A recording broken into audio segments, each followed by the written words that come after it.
And so we do have several people that have teaching backgrounds, and so that's a familiar word. But if you're not, basically it's just a word that we're referring to the content of what we teach. And so we talk about the curriculum is the content, that's what we teach. The pedagogy is how we teach it. And so when we began this process, it started as a 10-month training period, and we wanted to align with the standard academic school year. So from August, we're beginning in August, and we're going to wrap up in May.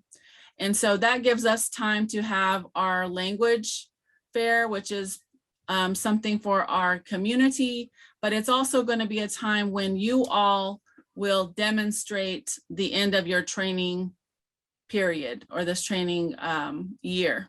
And so we tried to coincide as much as possible to the school year. And so the process that you're going to learn more about tomorrow and the second day of the orientation talks about these things in more detail. But at the end of satisfying all of the requirements of the program, you earn a certificate of completion, and that's your credential that we will file with the Oklahoma State Department of Education. And so this doesn't really apply to people. I tried to make note of those of you that want to work with adults and maybe in a more informal classroom. But those of you that are interested in working in the classroom, this will give you the credential to be able to do that within a school district. And so I'm just going to quickly go through the framework.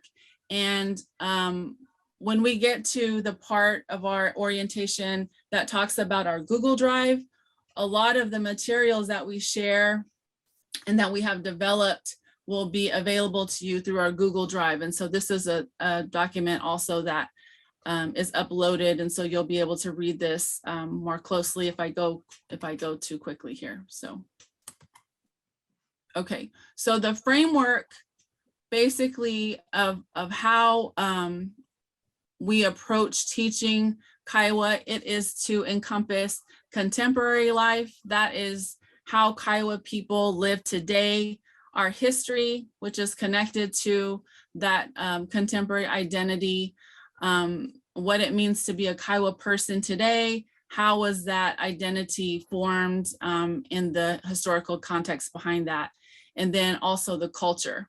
And so for some people that teach languages, they only focus on the language. So for example, I teach beginning Kiowa at the University of Oklahoma, and in the language departments, they approach language separately from culture. So if you want to learn to speak Spanish, you're only going to learn the grammar, you know, and the speaking and writing Spanish. You're not going to learn anything about Spanish culture or history.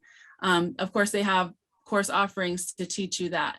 But for us as Indigenous people, our perspective is that you can't divorce culture from language. That language is a part of culture and culture is a part of language.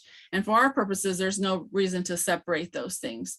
And so culture has to be a part of our language. In fact, it would be very difficult to teach Kiowa at all in terms of language without discussing culture, because a lot of the things that we say, it's not a direct translation in English. And so it's very difficult, in fact, to translate directly from English to Kiowa. And so we'll discuss more of those kind of challenges tomorrow in our second day of our orientation.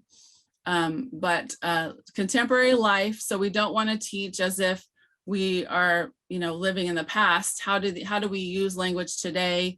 The history behind that language, and then how does culture, how does that intersect with language as well? So those are the three main tenets of our framework. Oops. Okay. Okay, how did we develop our curriculum? And so whenever in the beginning of this program, when I came on board, the first thing that we did was to solicit from all of our language stakeholders at that time, the elders at that time, and different community members. And so this program actually has a lot of different advisors, boards, and things like that. So people that are basically involved in the language, or people that we would reach out to ask these questions. And so we went to those stakeholders to ask them, what do we need to include in our Kiowa language and culture curriculum? And so we had this survey. And so some of these questions, especially with elders, would be asked verbally. And some people actually filled these forms out. So one of the things that we did was ask people to list Kiowa topics from their perspective that are important to be taught as lessons, the top 15. And so people filled that out. And so some of those topics would have been very specific, like Tongkonga, that has to be included, or gourd dancing has to be included, or whatever they thought was important as cultural topics they listed there. And so you can see the rest of the form. We asked about contemporary. What are contemporary things that people want to know how to say today? And then what kind of history needs to be tied in? So a lot of these themes had a lot of overlap to them. So there were many people that had same or similar answers. So the origin story, the same day stories, all of those kinds of things, there was a lot of overlap. So what that told us when we collected all of this information was that those things are important to many people, because all of the people had basically the same or similar answers. The other thing that we addressed in this survey was had to do with our orthography. So to tell you just a little bit about my experiences, I learned the Parker McKenzie, the original orthography. And so I started in graduate school under the late Carol Botone Willis. She was my instructor. And I also took Dr. Palmer's classes at OU. So the orthography that I started with and I learned in graduate school was the original Parker McKenzie orthography. And so that was what I knew, that was what I was most familiar with. Now, fast forward to 2012, I was working at the University of Oklahoma and I started teaching. And basically, Dr. Palmer talked to me several times about teaching Kiowa, and I wasn't confident with that. I wasn't ready to take that step. But in 2012, the position became open and I applied for it. And I taught my first class in 2012. So I realized I've been doing this for almost 10 years now. And next year it'll be 10 years. So I'm 9 years that I've been teaching Kiowa, beginning Kiowa. So my first semester, I used the orthography that I knew. I used the original Parker McKenzie's orthography.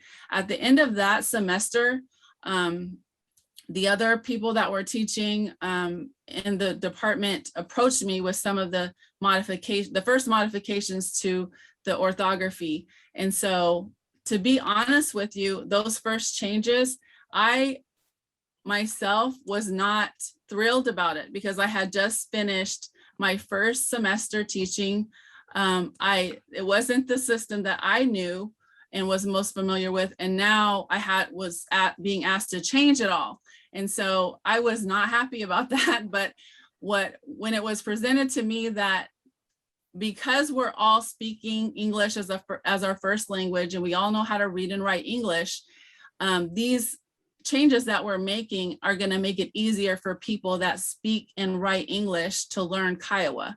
So when someone approaches you with that, you can't really argue with that. Okay, if it's going to make it easier for people to teach, to learn Kiowa, then that's what we're going to do. And so I went back to the drawing board and redid everything that I had created. I had games, I had flashcards and all these different things, worksheets and tests. All of that had to be thrown out, and well, not thrown out, but I had to change it all. So some of those first modifications that we made or adopted or piloted, I'll say it was our first semester doing that, was using a strike through some of the letters that I'm going to get into here in a second, and then underlines.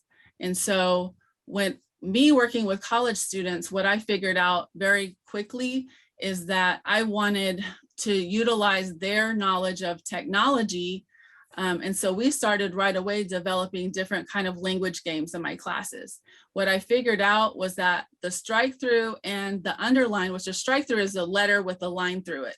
And so it's an editing tool in Microsoft Word. And so what I figured out was that it's hard to use because it doesn't translate into text messaging. It doesn't translate into, Facebook messaging or Facebook posts, the types of things that people use to communicate. It doesn't work. And so many of the different kind of learning websites that I was using, like Quizlet, like Kahoot,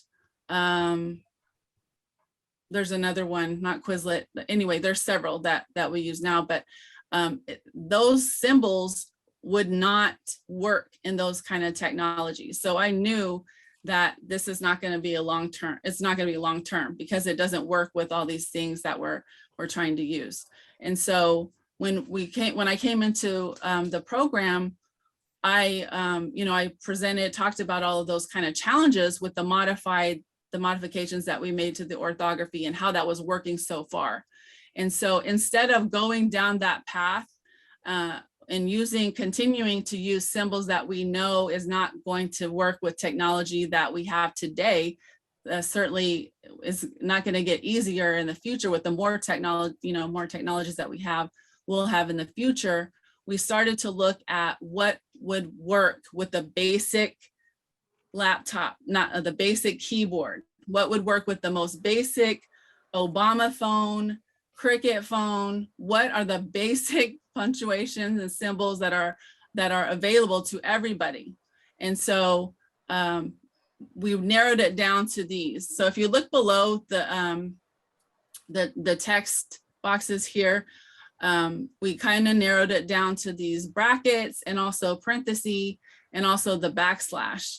And so we kind of, just put it out to people like, which one do you have a preference? Does one bother you? And you would not believe how much a tiny symbol, how people have real opinions, sound opinions on the tiniest difference or the tiniest thing. So, but for me, it didn't really matter which one we use. It was just important to kind of get a consensus. And of course, not everybody picked the same symbol, but we went with the one that was most,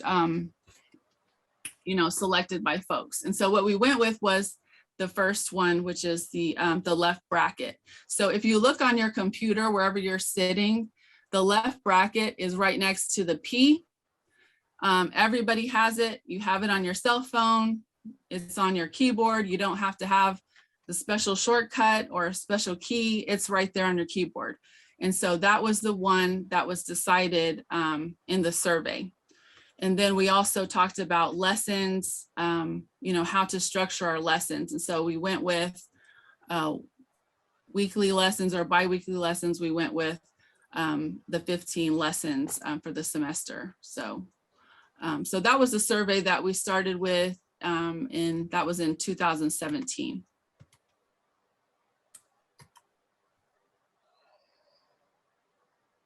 So the repetition told us that there are definitely language and culture topics that everybody or the majority of Kiowas think are very important. And so that became our, at the time, nine themes.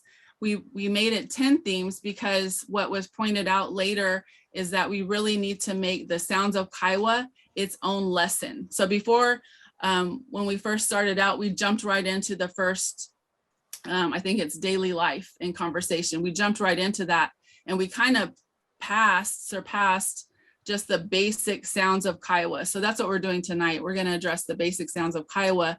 So